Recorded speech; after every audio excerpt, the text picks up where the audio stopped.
Bismillahirrahmanirrahim. Assalamu alaikum dear teachers and students. I am Rubab from Gohar Publisher.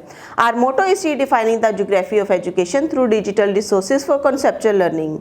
आज की इस video में हम गौहर माशीतुलूम जमात पंजुम जुमलों में खाली जगहों को नीचे दिए गए अल्फाज से पुर करें। अल्फाज हैं यहाँ पर हमारे पास ग्लोबल वार्मिंग, साहिली, ऊंची जगह, ग्लेशियर्स। सैलाबी आफत की सूरत में फौरन ऊंची जगह पर मुंतकिल हो जाएं।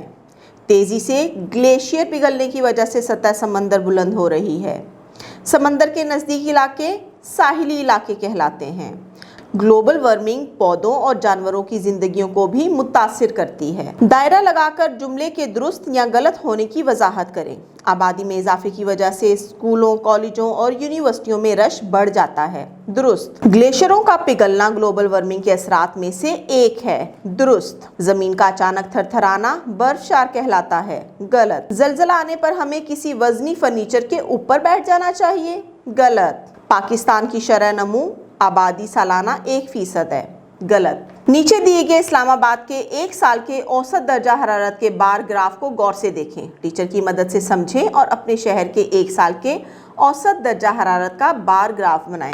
तो बच्चों ये देखें, इसमें ज़्यादा से ज़्यादा दर्जा हरारत और कम से कम दर्जा हरारत दोनों का बार ग्राफ बना हुआ है। जैसे ये जनवरी का देखें, यहाँ पर आपको 2 बार नज़र आ रहे हैं, एक कम है और एक ज़्यादा है। तो ज़्यादा से ज़्यादा दर्जा हरारत देखें, जनवरी का 16 और कम से कम 2 है। तो इसी तरह से हम अपने शहर लाहौर का बार ग्राफ बनाएंगे और उसमें हम लोग बताएंगे कि ज़्यादा से ज़्यादा जनवरी में, फरवरी में, यानी हर महीने में देखेंगे कि ज़्यादा से ज़्यादा बार ग्राफ कहाँ तक जाता है और कम से कम कहाँ तक जाता है। तो बच्चों आपको ये भी जैसे मैं इस लेसन में पढ़ाया है कि दिन के वक्त सूरज निकलने की वजह से हमारा दर्जा हरारत ज़्यादा हो जाता है और रात में सूरज गुरूब हो जाने की वजह से दर्जा हरारत गिर जाता है यानी कम हो जाता है। सवाल नंबर 4, सवालात के मुख्तसर जवाबात दें। बोल्ड्स का क्या मतलब है? बोल्ड्स का पहला हुर्फ बी है जो हुदूद बॉर्डर को जाहिर करता है। बोल्ड्स का दूसरा हुर्फ ओ है जो कि ओरिएंटेशन यानी सिमतों को जाहिर करता है। बोल्ड्स का तीसरा हुर्फ एल है जिससे मुराद लेजेंड यानी अलामती फहरिस्त है। बोल्ड का चौथा हुर्फ टी है जिससे मुराद टाइटल यानी उन्वान है। बोल्ड्स का 5वां हुर्फ एस है जिससे मुराद स्केल यानी पैमाना है। सीपैक CPEC का आगाज़ पाकिस्तान के किस सूबे की कौन सी बंदरगाह से होता है? जवाब, दुनिया की गहरी तरीन बंदरगाहों में से एक ग्वादर बलूचिस्तान में है। पाकिस्तान और चीन मिलकर चीन पाकिस्तान इक्तसादी राहदारी यानी CPEC तामीर करने के लिए इस बंदरगाह पर काम कर रहे हैं। सवाल नंबर 3, ग्लोबल वार्मिंग की वजाहत करें। जवाब, हर साल हम महसूस करते हैं कि मौसम और आबो हवा बदल रहे हैं। मौसम गर्मा तवील और मौसम सरमा कलील हो रहे हैं।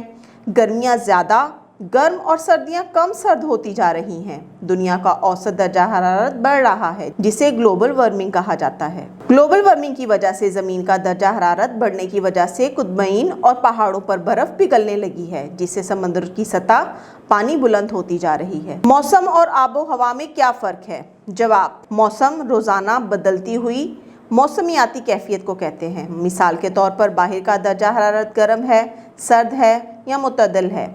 सूरज निकला हुआ है या मतला अबर आलूद है। बारिश हो रही है या गरज चमक के साथ फिज़ा तूफ़ानी है। आबो हवा तवील मुद्दती बुनियाद पर किसी जगह या खित्ते की औसत मौसमी सूरत हाल को कहते हैं। साइंसदानों का कहना है कि तकरीबन 30 साल के बाद किसी जगह या खित्ते की आबो हवा बदल जाती है। सवालात के तफसीली जवाबात तहरीर करें। पाकिस्तान के तिब्बी खित्तों और लोगों के माबैन ताल्लुकात को तफसीलन तहरीर करें। दरियाई सिंध के मैदानी इलाकों पर तफसीलन नोट लिखें। मौसम और आबो हवा में क्या फ़र्क है? ग्लोबल वार्मिंग के असरात और उनसे बचाव की तजावीज़ पर नोट लिखें।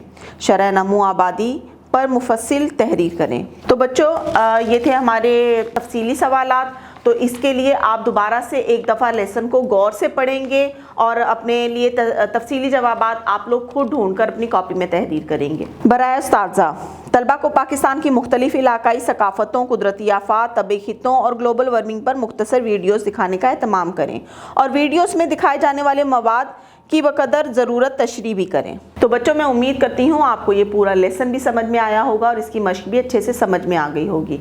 तो मिलते हैं नेक्स्ट वीडियो में, तब तक के लिए अल्लाह हाफिज़।